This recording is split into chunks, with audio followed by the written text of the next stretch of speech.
경기도 하남시 춘궁동 일대를 감싸는 객산 기슭. 이곳에는 풀리지 않은 미스터리가 잠들어 있다.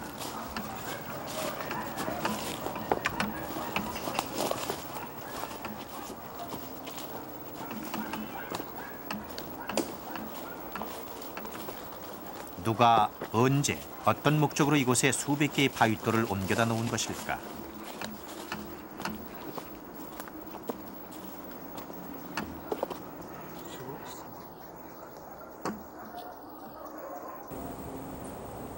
이 돌들의 정체에 대해서 지금까지 한 번도 본격적인 학술 조사가 이루어진 적은 없다.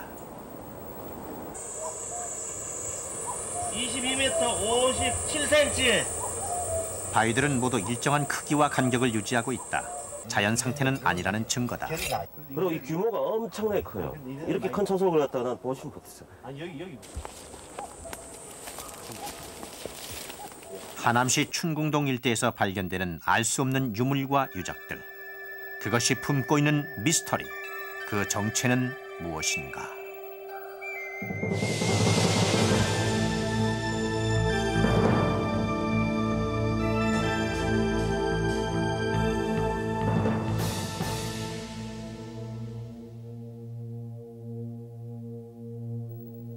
서울특별시 강동구와 경기도 하남시 일대를 포함하는 한강유역. 이곳은 백제의 초기 도읍지 하남 위례성으로 추정되는 곳이다. 그러나 그 정확한 위치는 지금까지 발견되지 않았다.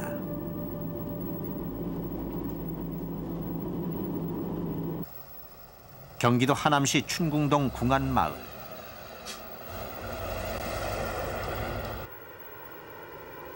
남한산성 고골 입구에 자리 잡은 이 마을에는 선사시대의 고인돌에서부터 시대와 제작 연대를 알 수 없는 다양한 유물들이 방치돼 있다.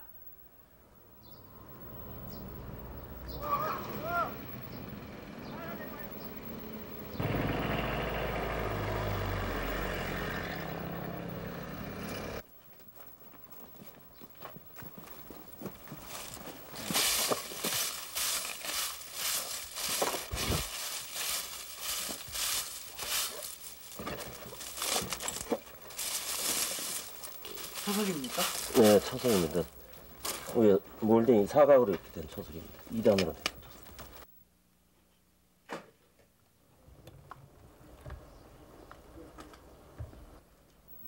궁안마을의 민가에서는 정교하게 다듬은 불상의 좌대로 보이는 유물도 발견된다. 집을 새로 지으면서 주변에서 주워온 것이다.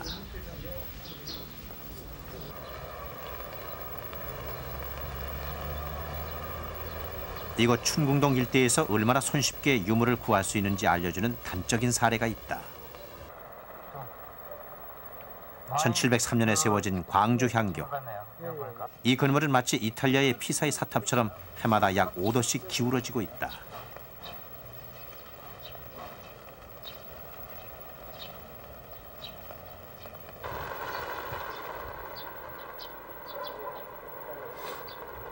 그 이유는 기둥을 받치고 있는 주춧돌 때문이다. 향교를 지을 때 주변에 흩어져 있는 석재들을 주워와 주춧돌로 이용했다고 한다.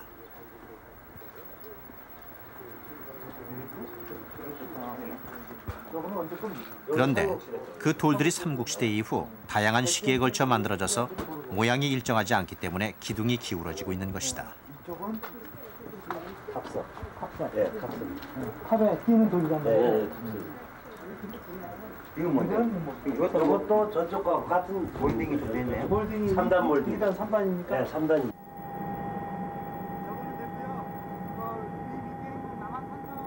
삼국시대 이후의 다양한 석재들을 아무데서나 손쉽게 발견할 수 있는 하남시 춘궁동. 이것은 과연 어떤 역사적인 배경을 갖고 있을까? 춘궁동 서쪽 해발 150m의 이성산.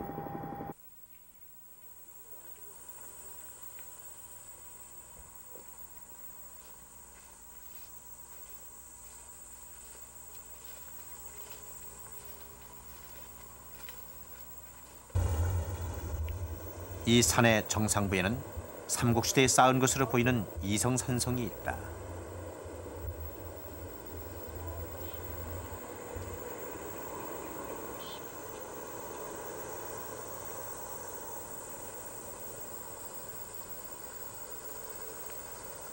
이성산성은 과연 어느 시대에 누가 최초로 쌓은 성일까?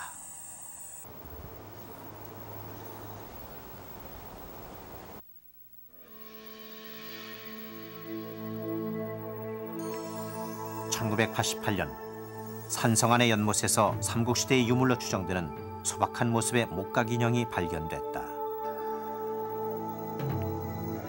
당시 이성산성을 조사하던 한양대학교 팀은 잠시 흥분에 휩싸였다. 저수지 바닥의 진흙 속에서 이성산성의 수수께끼를 간직한 목간이 발견됐다.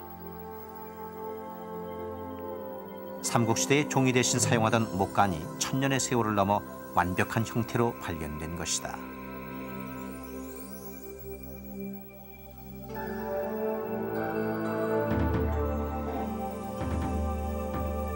당시 고고학계에서는 목간에 쓰여진 26자의 해석을 놓고 논쟁에 휩싸였다. 그러나 정확한 의미는 알 수 없었다. 다만 무진년이라는 명문과 통일신라의 관직명인 도사라는 두 단어가 새로운 논쟁거리로 떠올랐다.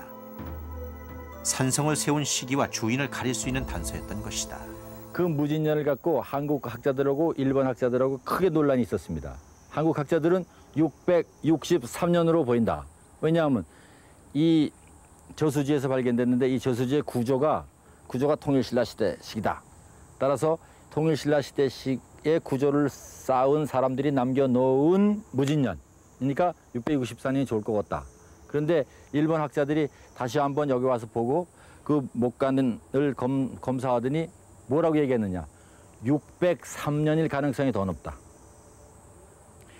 자, 이렇다면은 663년이냐 또는 603년이냐 아니면 그보다 더 빠른 500몇 년이냐, 이런 문제가 학계에 아주 뜨거운 감자입니다.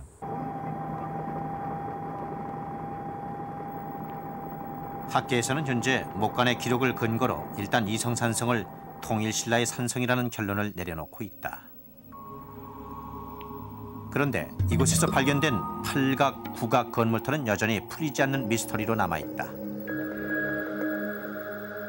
팔각, 구각 건물은 통일신라 시대에는 전혀 나타난 적이 없는 형태이기 때문이다. 그렇다면 이 건물은 언제 누가 어떤 목적으로 세운 것일까? 혹시 통일신라보다 연대가 더 올라갈 가능성은 없을까? 발굴 당시 건물터에서는 쇠와 흙으로 빚은 말인형이 여러 점 출토됐다. 이 인형들은 대부분 목이 잘린 채 발견된 점이 특이한데 제사를 지낼 때 희생제물의 의미로 목을 자른 것이라고 한다. 이 유물을 근거로 팔구각 건물이 제단일지도 모른다는 주장이 강하게 제기됐다. 구각 건물지는 하늘에 제사 지내는, 즉 구천에 제사 지내는 천단입니다. 또 팔각 건물지는 토지신, 즉 땅신에게 제사 지내는 사직단입니다. 이 두 구각 건물과 팔각 건물은 세트입니다. 이 두 건물은 분명히 동시기에 지어졌습니다.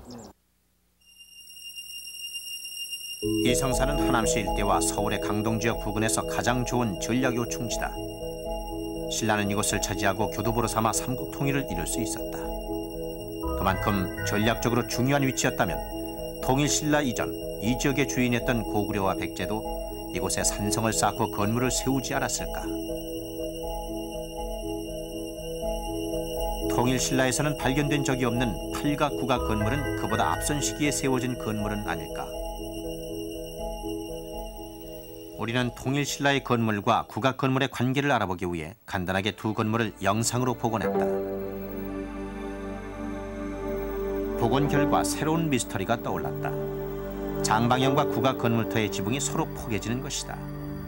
이것은 두 건물이 다른 시대에 세워졌다는 명백한 증거다. 과연 어떤 건물이 먼저고 또 그것을 세운 사람은 누구일까? 그리고 이 바로 옆에 있는 이 장방형 건물은 이 구각 건물과 너무 가까워서 두 건물이 지붕이 닿을 정도란 말이죠. 그러니까 그 건물은 이 구각 건물이 용도 폐기된 다음에 무슨 다른 목적으로 기다란 창고형 건물을 지은 것입니다. 그 건물을 지은 사람은 당연히 여기 이 구각 건물을 지은 사람과 다른 나라 또는 다른 시대 사람이 지은 건물일 것 같습니다. 우리는 국악 건물의 미스터리를 해결하기 위해 문화재연구소에서 제작한 도면을 기초로 영상 복원을 시도했다.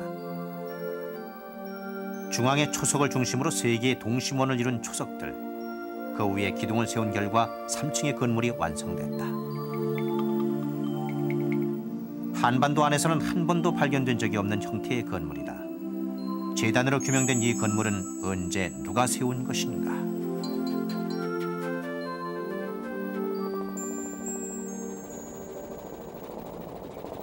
우리는 수소문 끝에 이성산 국악 건물의 미스터리를 해결할 수 있는 단서를 찾아냈다. 그 해결의 실마리는 일본 큐슈에 있었다. 해발 150m에 위치한 기쿠치 성은 이성산성과 입지 조건이 거의 비슷한 산성이다. 축조 연대는 약 7세기경으로 밝혀졌다. 놀랍게도 기쿠치성의 정상 부근에는 이성산성의 8국악 건물터와 똑같은 모양의 건물터가 있었다. 이성산성과 기쿠치성의 두 건물은 어떤 관계가 있는 것일까? この建物は、礎石でありまして土台石を使ってあります。南側の場合には掘立でしたけども、ここの場合には礎石です。で、大きさも全くイーソン三条の八角形と同じです。で、イーソン三条の場合には、北と南に、八角形と九角形が並んでおりました。間隔大体50メーターですけども、この菊池の場合も大体八角形と八角形になりますけども、間隔同じです。ですから、そういった意味で非常に似たようなものがあるということで、私たちもびっくりいたしました。 10년 넘게 발굴 조사가 진행 중인 기쿠치성의 건물터. 그곳에서 두 건물의 관계를 증명하는 결정적인 유물이 발견됐다. 백제식 연화문 와당이 출토된 것이다. この八角形建物が百済と非常に関係が深いということは、イーソン三条から全く同じものが建物が出ているということと、さらにはこのお城自体が、国の歴史に載っておりますけども、百済の王族の指導を受けまして、城が作られたと。 이성산성과 백제인이 건설한 기쿠치성의 팔각 건물은 3층과 2층이라는 차이가 있을 뿐 형태는 쌍둥이처럼 닮았다는 사실을 확인할 수 있다. 삼국사기 백제 본기에는 다음과 같은 기록이 있다. 고이왕 10년, 서기 234년 정월에 왕이 큰 제단을 세우고 천지산천에 제사 지냈다.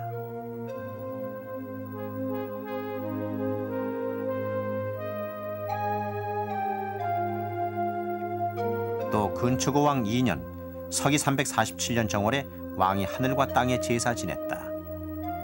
두 기록 모두 백제가 한강 유역 하남 위례성에 머물렀을 때의 일을 기록한 것이다. 이 기록에 나오는 왕의 제단이 이성산성의 팔각 국악 건물을 가리키는 것은 아닐까?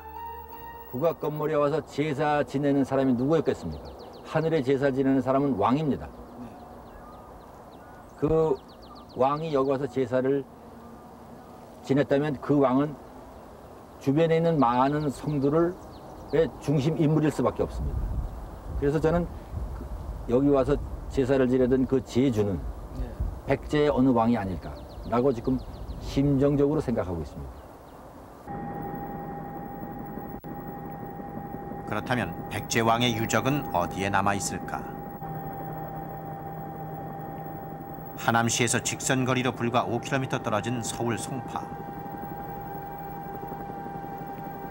주변에 돌을 쌓아 조성한 이 무덤은 만주에 남아있는 고구려 양식의 적석촌과 똑같은 형태로 한반도에서는 유일하게 이곳에서만 나타나는 무덤이다.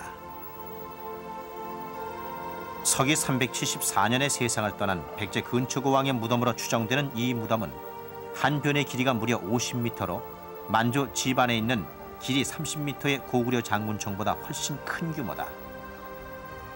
고구려보다 큰 무덤을 남긴 4세기 한성 백제의 국력은 과연 어느 정도였을까? 무덤의 주인공인 백제 근초고왕. 그는 백제 역사상 가장 위대한 정복군주였다. 한강 유역 하남 위례성에 도읍한 백제는 고구려 신라에 앞서 삼국 중 가장 먼저 고대 국가의 기틀을 마련했다. 그리고 4세기 근초고왕 당시에는 중국 요소의 식민지를 경영하고 일본의 천자문을 전하는 등 동방의 패자로 군림했다.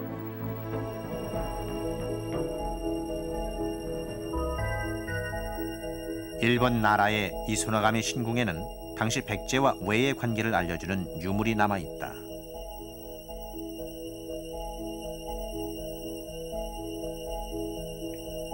일본인들이 신성시하는 이 보물은 백제 근초고 왕이 외왕에게 하사한 것이다. 700년 역사 중에 475년 동안 동방의 패자로 군림했던 백제의 도읍지 하남 위례성은 지금까지 정확한 위치가 밝혀지지 않았다. 근초고 왕 26년, 서기 367년 겨울에 왕이 고구려를 쳐들어가 수도 평양성을 공격했다. 이때 광개토왕의 아버지 고국원 왕이 맞서 싸우다가 백제의 화살에 맞아 죽었다.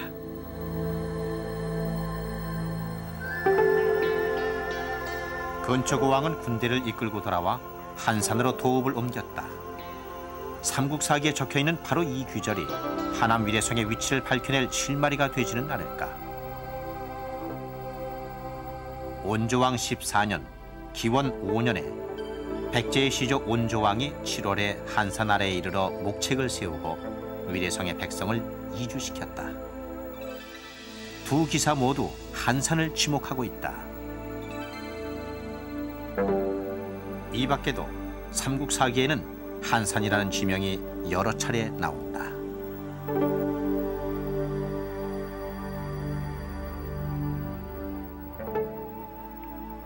삼국사기에 기록된 한산이 어디인지를 밝혀낸다면 하남 위례성의 위치도 밝힐 수 있지 않을까. 우리는 먼저 한산을 찾아보기로 했다. 조선시대에 간행된 신증 동국여지 승람에는 한산과 관련된 기록이 나온다. 고려 때의 약정사는 한산에 있다라는 기록이 그것이다. 그러나 한산이나 약정사는 모두 기록에만 남아있을 뿐 그 정확한 위치는 알 수 없는 상태다. 약정사를 통해 한산을 규명하고 다시 한산을 통해 하남 위례성을 규명하겠다는 계획은 시작 단계에서부터 어긋나고 있었다. 그런데 하남시의 향토사학자들로부터 희망적인 제보가 전해졌다. 하남시 춘궁동 일대에 알려지지 않은 절터가 많이 남아있다는 제보였다. 우리는 하남시 춘궁동 금암산 기슭에서 정체를 알 수 없는 돌로 쌓은 축대를 발견했다. 과연 어느 시대 어떤 건물의 유적일까? 향토사학자들은 오래전부터 이 부근에서 고려시대의 것으로 보이는 기와편들이 수습된다고 했다. 기와가 나오는 부근에는 공사를 하면서 파헤쳐놓은 거대한 돌들이 쌓여 있었다. 건물의 초석으로 보이는 이 돌들은 그 규모로 봐서 이 지역에 상당한 규모의 건물이 있었을 것이라는 추측을 낳게 했다.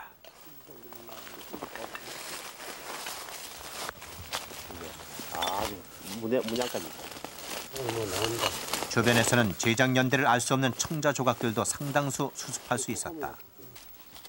돌로 쌓은 기단, 고려시대의 기와편, 그리고 거대한 주춧돌과 청자편, 잡초만 무성한 이 지역은 과연 어떤 역사를 간직하고 있는 것일까?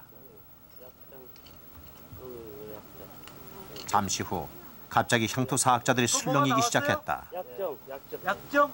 작은 약정, 큰 약정. 풀초변이 어느 거야? 이렇게. 맞아. 맞아. 이 풀초 위에 풀초변이 이렇게. 새로 수습한 기와편에서 뚜렷하게 새겨진 약정사라는 명문이 발견된 것이다. 그러네. 끝소리 마무리됐네. 이건 다른 거고. 지금 이 약진이라는 명문 기와는 이주에서 굉장히 많이 나옵니다. 지금 뭐 잠깐 주순데도 지금 대여섯 편 정도 나올 정도로 지금 이 약정 명문이 나옵니다. 그래서 이게 신중 동국 여지 성남에 나오는 한산에 약정사가 있다는 제한산 약정사라는 그 절터가 바로 여기가 바로 약정사 절터로 보고 있습니다.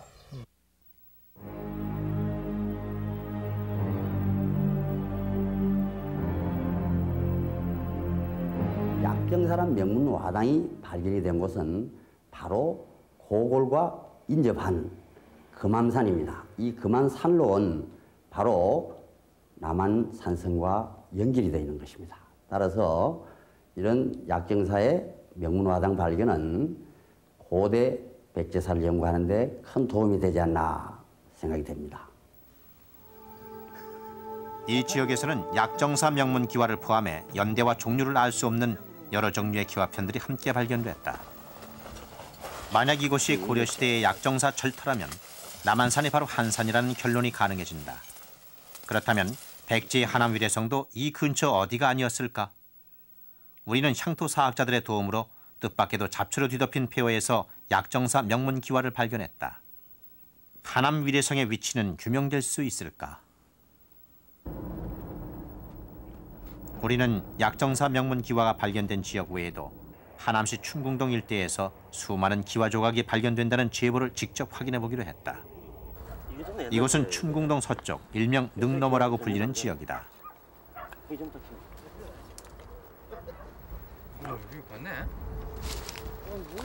선문이, 사선문이, 또 격자문이, 멍성문이, 그러니까 새끼줄문이 이런 게 이제 녹군문이라 그러거든. 이게 선문이죠. 불과 10여 분 만에 약 100여 점의 기와를 수습할 수 있었다. 향토 사학자들의 제보가 과장이 아니었다.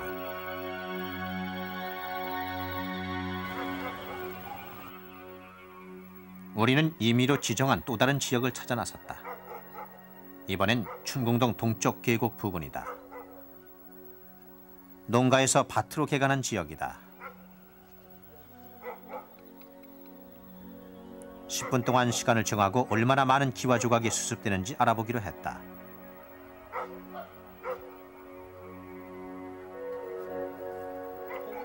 이 지역 역시 기와 조각이 발끝에 채일 정도로 많았다.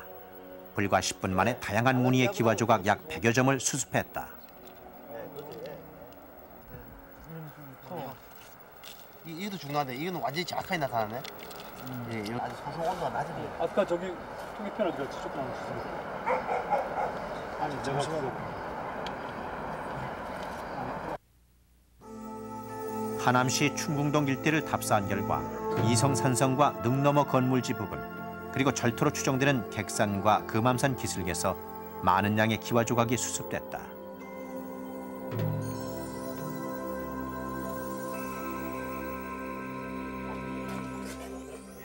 지난 4월부터 6월 말까지 석 달 동안 수습한 기와 조각은 무려 수천 점이 넘었다.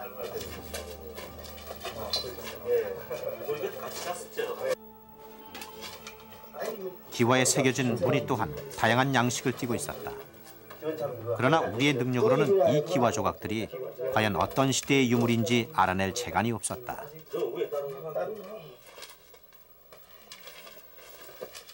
일반적으로 고고학에서는 기와에 새겨진 무늬와 두께, 재질 등을 비교해서 시대를 구분하고 출토된 지역의 연대를 추정하는 자료로 삼고 있다.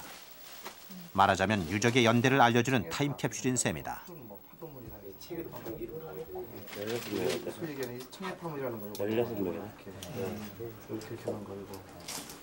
우리는 백제사를 연구하는 고고학자를 초청해서 3개월 동안 수습한 기와의 연대를 알아보기로 했다. 확실하게 시대가 어느 정도 비정이 될 수 있는 그런 유적의 출토품과 비교를 해봤을 때 여기 보이는 이런 기와들은 아마 백제 시대로 좀 봐도 되지 않겠느냐 하는 그런 생각이 듭니다. 격자문 이렇게 이제 이런 거라든지 이러한 그 격자문이 되겠습니다. 이런 네모난 격자문들. 또 하나는 이렇게 그냥 단순히 선조문 선을 만드는 이런 기와들이 좀 시기가 올라갑니다. 그동안 하남시 춘궁동 지역은 백제시대와의 관련성이 별로 없는 지역으로 여겨져 왔다. 그런데 이 지역에서 수습된 기와 조각 중에 백제 양식이 발견됐다는 사실은 무엇을 의미하는 것일까? 우리는 가장 활발하게 백제 기와를 연구하고 있는 부여 국립박물관을 찾아 춘궁동 기와와 비교해보기로 했다.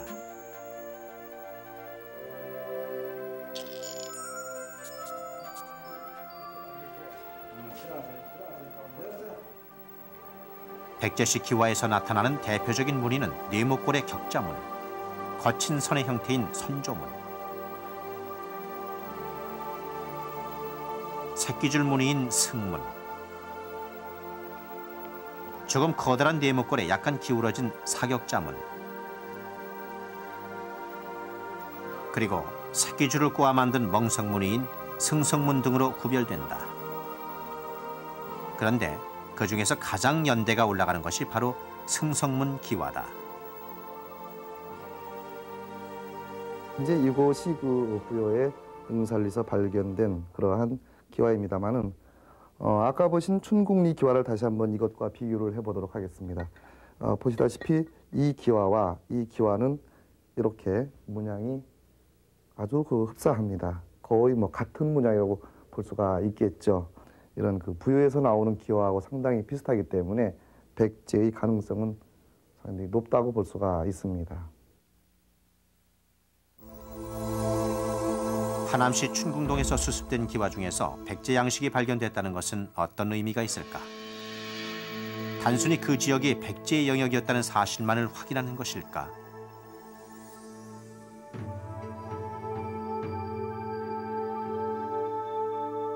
대개 상간에서 이 초접, 즉 풀이나 기타 새풀 같은 걸로 해서 입혀서 일반 가옥은 그렇게 되어 있지만은 유독 불사라든지 신묘라든지 왕궁, 관부, 만에만 기와를 쓴다 이렇게 분명히 기록이 되어 있습니다.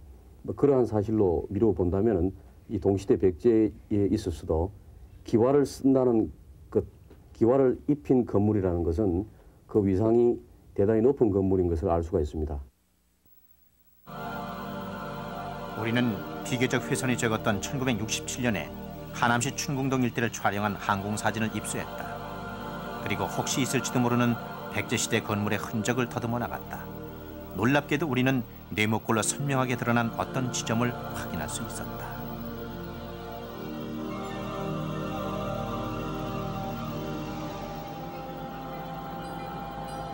이번엔 헬기를 타고 직접 그 지점을 찾아보기로 했다. 뜻밖에도 하늘에서 본 그것은 비교적 원형을 유지하고 있는 것처럼 보였다.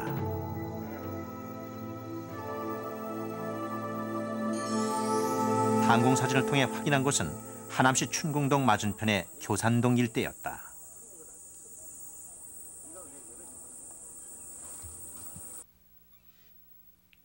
과연 어떤 지역이기에 그렇게 분명한 네모꼴을 유지하고 있을까?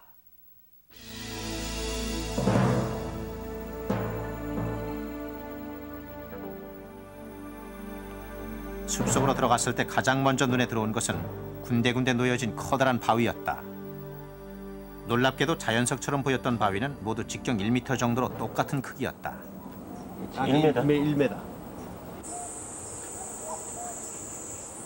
22m 57cm. 더욱 놀라운 것은 바위가 어떤 규칙을 적용해서 배치돼 있었다는 점이다. 한마디로 누군가 옮겨다 놓은 것이다. 바위 사이의 간격도 일정해서 어떤 구획을 설정한 것처럼 보였다. 좀 지나서 우술이 막 찍혀 나오는데 근데 이 네모꼴 지역에는 발끝에 채일 정도로 무수한 기와가 널려 있었다. 우리는 다시 고고학자들에게 자문을 구했다. 네, 이것도 어글문이고, 이것도 어글문이고, 그래서 어글문 잘 보이는 거 하나 들어보세요. 어떤 건가? 네, 이런 것도 이제 일반 보입니다만은 이렇게, 예, 이렇게 돼 있고, 이쪽이 조금 남아 있죠. 이렇게 지금 저기 깨졌지만은. 그 물고기 비늘처럼, 가시처럼, 그렇죠. 가시처럼 저렇게 된 거죠? 예. 대부분 생선가시 모양을 한 어골문 기와였다. 이것은 고려시대의 대표적인 기와다. 고려시대의 대표적인 양식인 어골문 기와는 이 네모꼴 지역과 어떤 관련이 있는 것일까?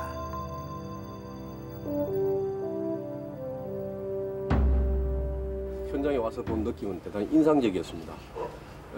물론 구체적인 조사를 해봐야 구체적인 것은 밝혀지겠지만은 현재 표토에 드러난 양상으로도 이 건물은 예사로운 건물은 아니다라고 이렇게 충분히 짐작이 가능합니다.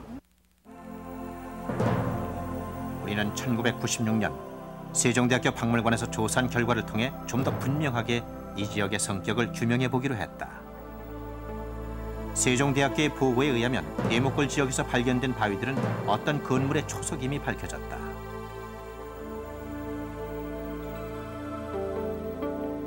그렇다면 그 규모는 과연 어느 정도였을까?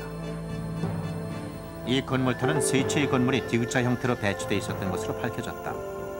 놀라운 것은 그 크기가 무려 정면 25칸, 측면 5칸에 이르는 엄청난 규모였다는 점이다. 과연 이 건물의 정체는 무엇일까? 건물의 그 초석의 배열을 보면 초석과 초석의 간격이 너무 좁아서 일반 생활 공간으로서는 불편하게 짝이 없습니다. 저런 그 형태는 대체로 공공건물, 즉 행정부서라든지 또는 사찰이라든지 이런 건물로 추정을 할 수가 있는데 주춧돌의 그 배열과 그 주변의 지형을 보게 되면 사찰 건물은 전혀 아닙니다. 따라서 이 건물이 사찰지가 아니라고 한다면 공공 건물이 아닐까 이렇게 생각이 됩니다. 우리는 건물터를 취재하는 과정에서 1994년에 이미 문화재위원들이 이곳을 방문하고 간단한 조사를 실시했다는 사실을 확인했다. 그런데 왜 이 지역이 지금까지도 유적으로 지정되기는커녕 방치돼 있는지 이유가 궁금했다. 지금 그 학계에서 가장 받아들이는 쪽은 거긴 객사터고 건물들이 조선조 때 건물들이 들어선 터고 그러니까 그걸 잘못 이해를 하게 되면 지금 그 주춧돌을 가지고 백제 초기의 궁궐터가 아니냐 아마 그렇게 얘기를 하시려고 그런 것 같은데 그건 전 절대 반대입니다. 그럼 객사라는 증명이 있습니까? 문헌에 기록이 있습니까? 그 자리가 뭐 그렇다고 지금 그 건축학자들은 지금 얘기를 하고 있습니다. 객사라는 네, 객사.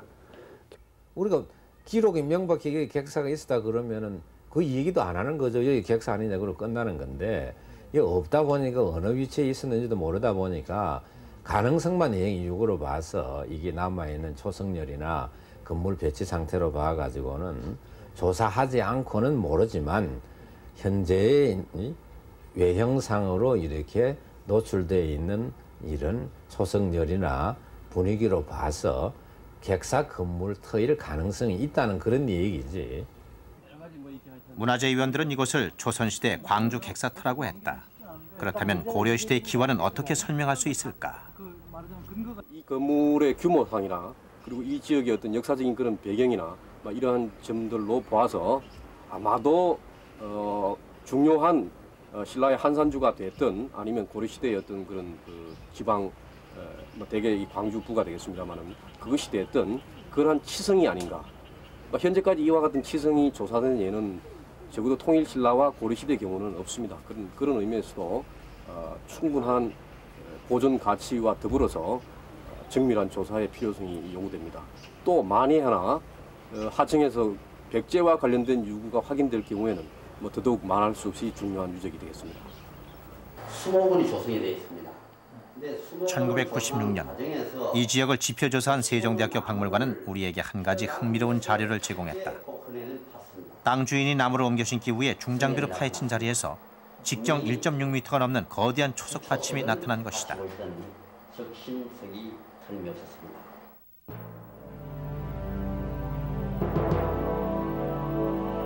그리고 그 안에서 조선, 고려, 삼국시대까지 거슬러 올라가는 지층을 발견했다는 것이다. 그런데 그 제일 위층에서는 조선시대 기와가 나왔고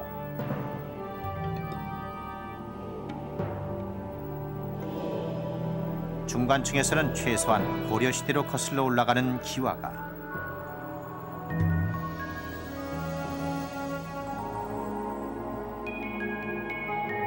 제일 밑에 층에서는 삼국시대의 기와까지 나왔다는 것이다. 이 건물지에서는 이런 와당은 이렇게 규격이 작고 좀 두티가 아주 작은 이런 와당은 처음 봤습니다.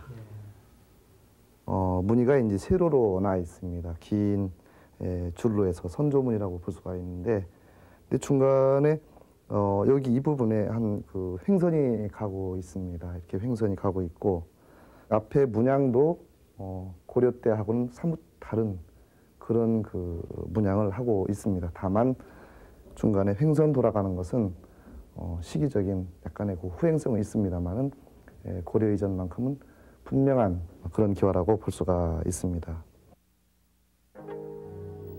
우리는 주춧돌의 배열을 토대로 사라진 건물을 복원해 보기로 했다.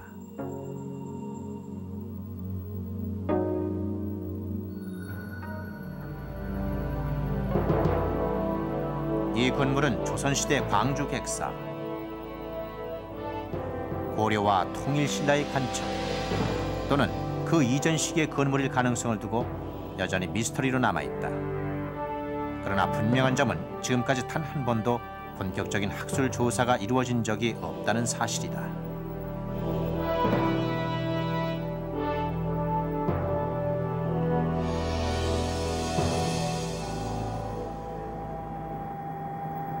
건물터의 성격이 밝혀지지 않은 상태에서 향토 사학자들은 중요한 제보를 해왔다. 건물터 주변에 삼국시대의 토성이 있다는 것이다.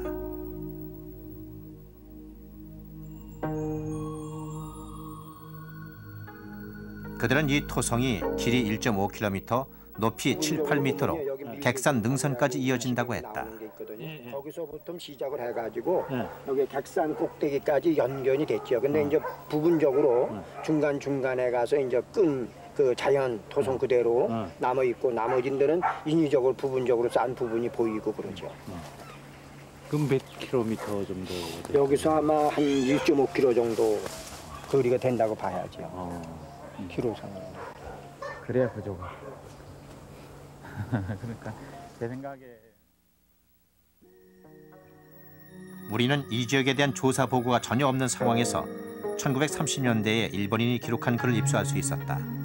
취재 기간 동안 처음으로 접한 이 지역에 대한 종합적인 보고서였다.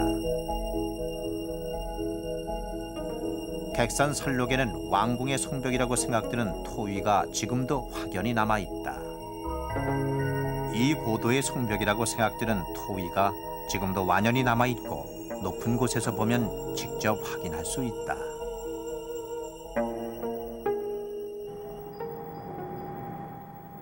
향토 사학자들의 백제 왕궁지를 둘러싼 토루라고 하는 곳이다. 우리는 그동안 몽촌 토성을 비롯해 수십 차례에 걸쳐 백제 토성을 발굴 조사한 전문가에게 이 지역에 대한 자문을 의뢰했다. 과연 토성일까? 아니면 자연 능선일 뿐일까? 토루는 분명 한 토루인데요. 이제 인위적으로 쌓았는가 하는가는 지금 확인할 길은 없습니다만은 형태상으로 쌓았을 가능성이 많이 있습니다. 그렇고 실제로는 뭐 자연 지형을 이용한 부분도 있겠지만은 이런 지형 같은 경우는 그 인위적인 축조가 있었을 가능성이 큰 것 같습니다.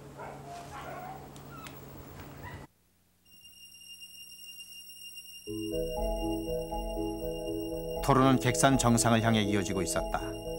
그러나 문화재위원들의 견해는 달랐다.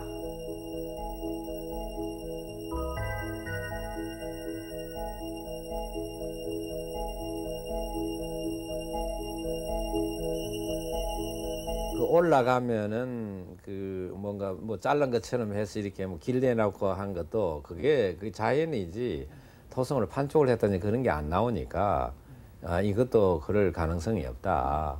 성을 인위적으로 쌓느냐 자연적으로 쌓느냐. 하남시 교산에 가면 성에서부터 이렇게 토성이라고 하는 것을 누가 이거 얘기하는 사람에서 가봤습니다. 그랬더니 아닌 걸로 나중에 저희들이 결론이 모아졌습니다.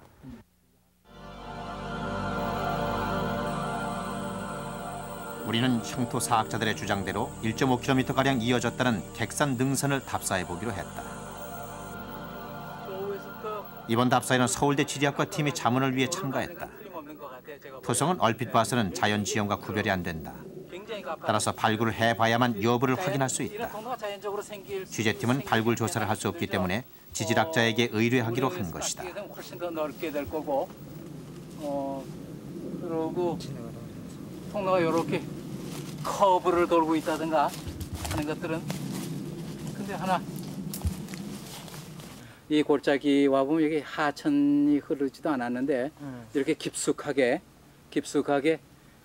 거의 V자형 통로를 형성하고 있는데 이런 통로는 아마 인위적으로 이렇게 만들기 전에는 그런 통로가 형성되기가 대단히 힘들지 않겠느냐 하는 생각.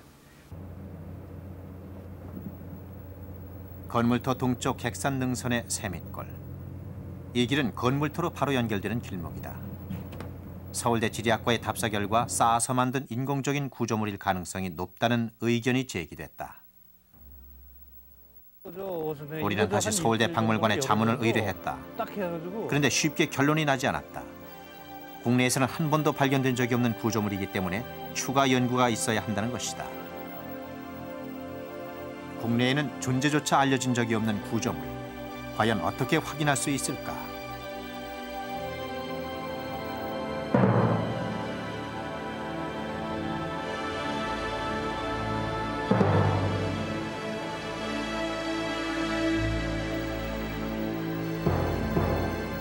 우리는 이성산성의 8구가 건물과 똑같은 백제식 건물이 발견된 일본 큐슈의 기쿠지성에 주목했다. 산성으로 들어가는 좁은 입구, 성의 남문이 있던 자리다. 그런데 우리는 바로 이곳에서 놀라운 사실을 발견했다. 하남시 춘궁동 객산의 세미골에 있는 S자 구조물과 비슷한 형태의 토루가 남아있었던 것이다. 하남시와 마찬가지로 흙더미를 높이 쌓고 언덕을 깎아내렸다.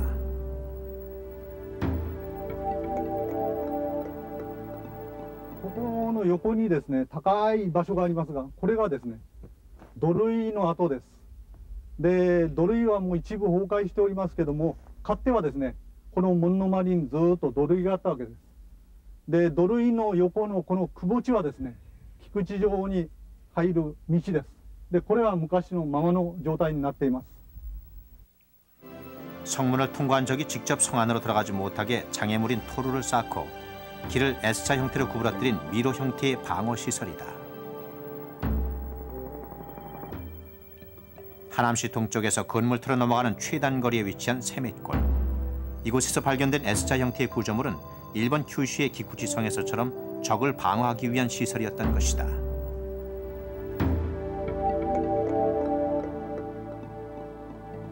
아, 여기 그 저 돌 쌓인 게 좀 나오네 여기. 어?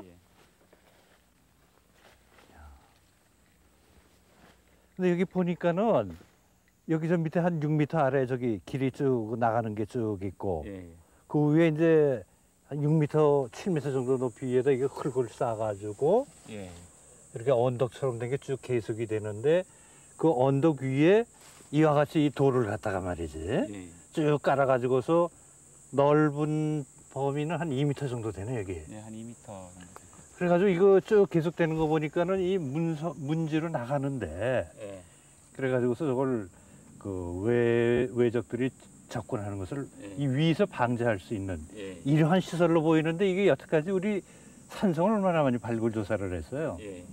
그래서 엄청난 숫자의 우리나라에서 이 성에 관한 것을 조사를 했지만은 이와 같은 시설이 나온 것은 이게 처음 확인된 것이기 때문에. 최초로 공개된 S자 형태의 이 방어 시설은 적은 인원으로 효과적인 방어를 할 수 있다는 장점이 있다. 쌓아서 돋아올린 토로 위에 숨어있던 아군은 적군이 구부러진 길로 접어들 때 돌과 화살로 공격을 가능한다.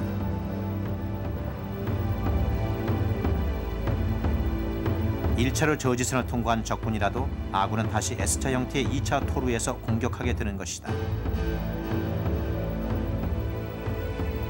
얼핏 보면 자연적인 산길로 보이지만 자세히 보면 급하게 깎거나 쌓아 올려 인위적으로 굴곡을 만들어 놓은 것을 알 수 있다. 하남시 춘궁동 외곽에서 건물터로 향하는 길은 동쪽의 세밋골과 서쪽의 덜미제 두 군데다.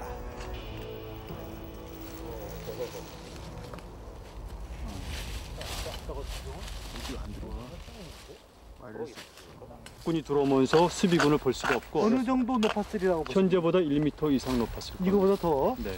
그래서 사람 키 이상으로 훨씬 그렇죠. 더 높았을 것이다. 그렇죠. 그러니까 공격군은 수비군을 볼 수가 이런 없는 구조물을 최초로 확인한 윤명철 박사는 덜미제에도 역시 같은 개념의 구조물이 있다고 주장한다. 덜미제의 구조물 아랫부분에서는 돌로 쌓은 기단의 흔적이 보인다. 얼핏 보면 자연 능선 같지만 사람이 쌓았다는 증거가 될 수 있다.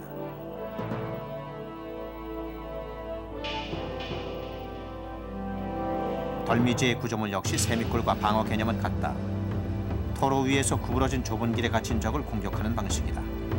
다만 지형을 이용하다 보니 형태가 약간 단순화됐다는 차이가 있을 뿐이다.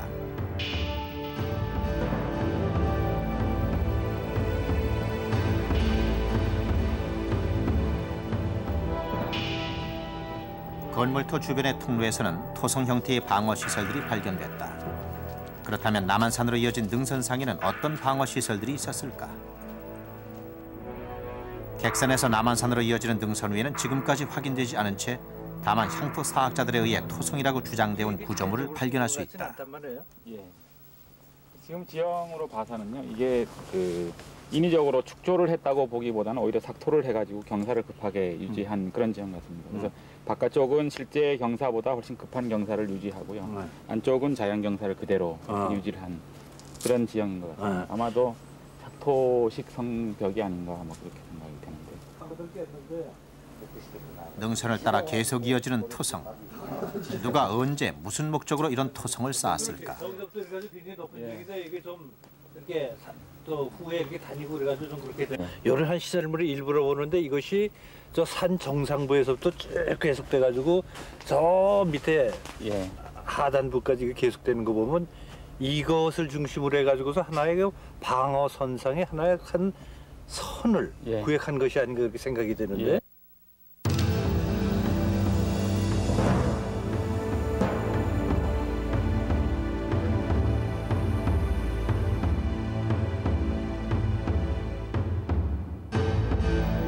이번 취재에서 우리는 하남시 춘궁동 동쪽의 객산 능선과 남쪽의 남한산성, 그리고 서쪽의 금암산 능선을 거쳐 이성산성 남쪽까지 이어지는 완벽한 방어 시스템을 확인할 수 있었다. 이러한 방어 시스템은 과연 무엇을 보호하기 위해 구축된 것일까? 그 의문은 아직까지 풀리지 않은 미스터리로 남아있다.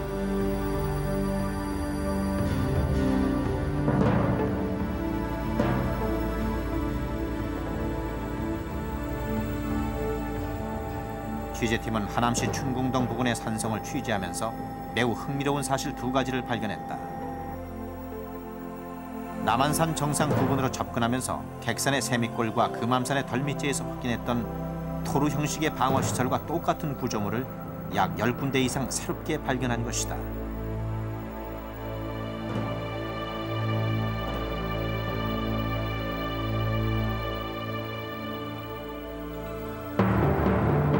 그 구조물은 남한산성 정상까지 이어져 있었으며 방향은 모두 능선 안쪽의 춘궁동 방향을 향하고 있었다.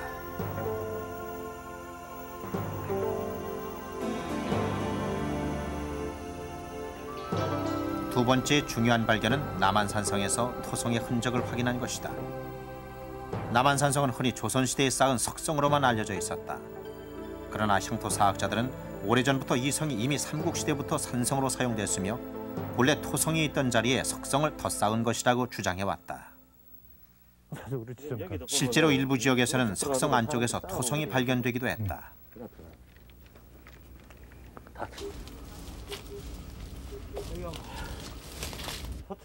토축으로 해가지고 지금 이게 낮은 지역을 그 하여간 쌓은 것만은 분명해요. 이쪽에 보니까는 몇 미터 정도 되나 이게 한 표고 차이는 5, 6m. 지금까지 확인한 토성을 선으로 이어보면 산성인 남한산성과 거기에서 뻗어내린 능선 위로 완벽한 형태의 성이 드러나게 된다. 이렇게 평지성과 산성이 결합된 형태는 누가 쌓은 것인지 주체를 확인하는 단서가 된다. 그렇다면 하남시 춘궁동을 둘러싸고 있는 방어시설은 과연 누가 쌓은 것인가? 자, 우리가 지금까지 이 산 위에 있는 산성을 쭉 둘러보았고 쭉 내려와가지고 이제 평지에 있는 성을 쭉 둘러보았는데 이 평지는 지금 다이아몬드형으로 된 이 평지 상태에서의 구획된 이 평지 성의 형태를 띠고 있고 그거 연결돼가지고 산성이 쭉 연결돼 있어가지고서 하나의 평지성과 산성이 결합된 말하자면은 고구려나 부여 계통의 산성 개념과 일맥상통한 점이 있지 않을까 이렇게 생각이 듭니다. 하남시 북쪽의 한강변은 이 지역에서 유일하게 툭 터진 곳이다. 산성과 평지성을 구축한 사람들은 과연 이곳을 비어있는 채로 그냥 두었을까? 결론부터 말하자면 그럴 수 없었다.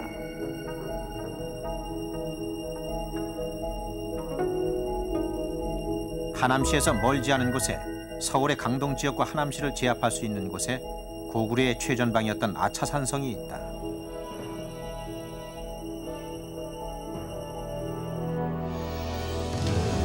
5세기 무렵 한강 유역까지 진출한 고구려와 하남 위례성의 백제는 한강 유역에 패권을 놓고 치열한 공방전을 펼쳤다. 그 근처고왕의 아들 계로왕은 서기 475년 한강 북쪽에서 압박해오는 고구려를 방어하고 홍수로부터 도성을 보호하기 위해 숭산의 북쪽에서 사성의 동쪽까지 둑을 쌓는 거대한 토목공사를 벌였다. 계로왕이 쌓았다는 이 제방의 위치를 두고 학계에서는 그동안 수십 년에 걸친 지루한 논쟁을 벌여왔다. 숭산이 하남시 동쪽의 검단산이라는 데는 이견이 없지만 사성은 하남시의 구산 토성, 서울 풍납 토성, 삼성동 토성 등 결론이 나지 않은 상태다. 그것도 무엇보다 중요한 사실은 아무도 계로왕의 제방을 실제로 확인하지 못했다는 점이다. 말하자면 실체는 모르는 채 구간을 두고 논쟁을 벌였던 것이다. 그런데 우리는 최근 실제로 계로왕의 제방을 확인했다는 한 소장학자의 논문을 입수했다. 필자는 기존의 고고학계에서는 좀처럼 다루지 않는 고고지리학적 접근 방법으로 제방을 찾아냈다고 주장하고 있다.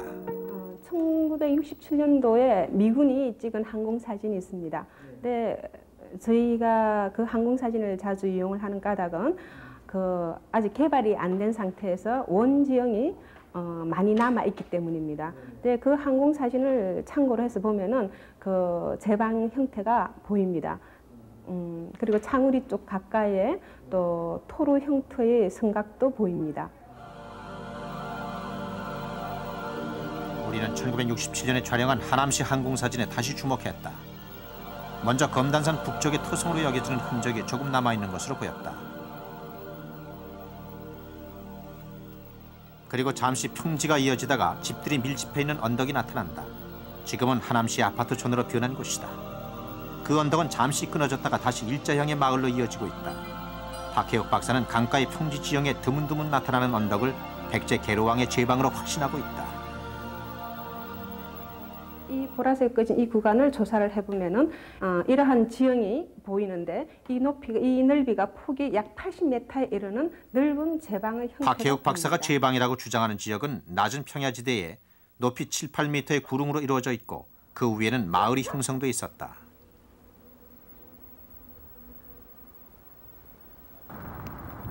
그 옆에는 도로를 내는 과정에서 절반이 잘려나가 단면이 드러난 곳이 있었다. 규모는 과연 얼마나 될까? 몇 미터입니까? 36m. 아, 36m. 고고지리학적인 입장에서 본다면은 역시 그 자연진 지형과의 연결성을 중요시해서 봅니다. 근데 그 제방은 단독으로 있는 제방이 아니고 이승산성에서 뻗어나가는 산줄기와 연결되어 있습니다. 우리는 유물을 통해 증명하지는 못했지만 일단 박혜욱 박사가 제방이라고 주장하는 선을 따라 방어선을 연결해봤다. 그 결과 이미 확인한 하남시 춘궁동 일대를 둘러싼 능선 위의 방어시설과 완전히 결합되는 형태를 보였다. 이것은 과연 우연의 일치인가? 하남시 춘궁동 일대는 남한산성과 토성 그리고 제방으로 추정되는 한강변의 완벽한 방어선과 맞닿아 있다. 이것은 무엇을 의미하는 것일까? 하남시 지역은 그 도성 지역으로서 유리한 조건으로서 그 농촌 경제의 기반이 든든한 지역입니다. 한강 유역 주변에서 이 지역만큼 농업에 유리한 조건을 갖추고 있는 지역이 없습니다. 그다음에 두 번째는 이 골짜기가 방어에 대단히 유리한 조건을 갖추고 있다는 점입니다. 북쪽으로는 한강을 면하고 있고 남쪽으로는 남한산성과 양쪽의 발달한 산릉을 따라서 방어에 대단히 유리한 조건을 갖추고 있습니다. 그럼 세 번째는 이 지역이 도성으로서 유리한 조건을 갖추고 있는 것은 교통의 요지에 있다는 겁니다. 북쪽으로 연계되는 의정부, 동두천, 전곡 쪽으로 연결되는 주 간선도로와 연결되는 교통의 요지에 위치하고 있다는 이 세 가지 점이 하남시가 도성으로서 입지하였을 가능성이 대단히 높다고 이렇게 얘기할 수 있습니다.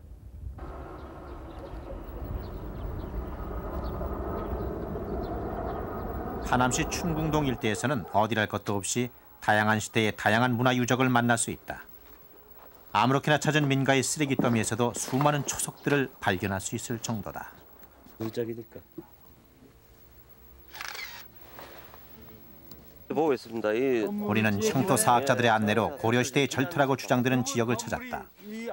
향토 사학자들은 천왕이라는 명문 기와를 근거로 이 지역이 백제의 왕찰인 천왕사토라고 주장한다. 물론 아직은 확인되지 않은 주장일 뿐이다. 선생님 주셨네요. 예. 여기 보면 이제 여기 천자하고 여기 왕자가 이렇게 정리가 됩니다. 여기 지금 계속 이렇게 붙어가죠. 아까 그거하고는 기단에 올라가는 계단에. 그러나 더욱 중요한 사실은 주장이나 논쟁의 과정도 거치지 못한 채 하남시 춘궁동 일대의 문화유적이 점차 파괴되고 있다는 사실이다. 우리가 이곳을 찾았을 때 천왕서터라고 주장되는 지역 바로 옆에서 중장비를 동원한 대규모 공사가 진행 중이었다. 또한 도시화가 진행되면서 하남시의 시가지화가 점점 빠르게 진행되고 있다. 그나마 비교적 보존 상태가 좋았던 춘궁동 지역도 하루가 다르게 새로운 건물이 들어서고 있다.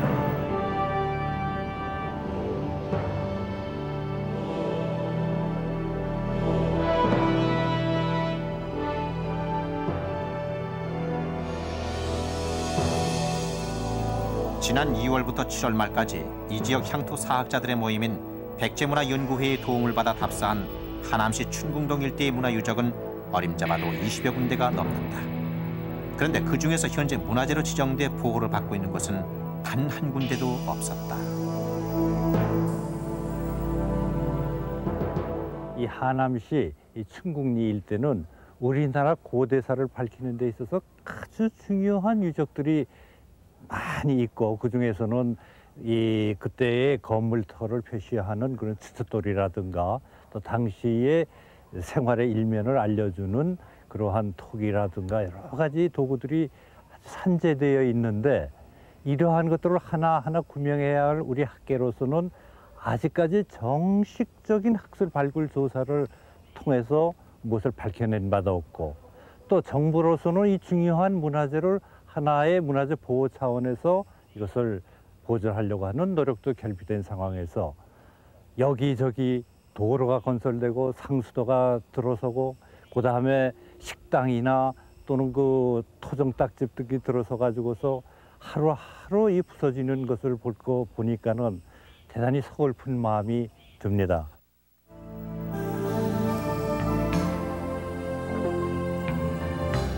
한강유역은 선사시대 이후 한반도 역사의 중심 무대였다. 삼국시대 초기 백제는 이 지역의 도읍을 정하고 475년 동안 머물렀다. 그 뒤 공주에서 66년, 부여에서 122년을 버티다가 역사의 무대에서 사라졌다. 공주, 부여의 188년보다 2배가 넘는 500여 년을 이곳 한강유역에 머물렀던 것이다. 그러나 백제가 이곳을 떠난 지 1500여 년이 흐른 지금 하남 위례성의 정확한 위치는 밝혀지지 않았다.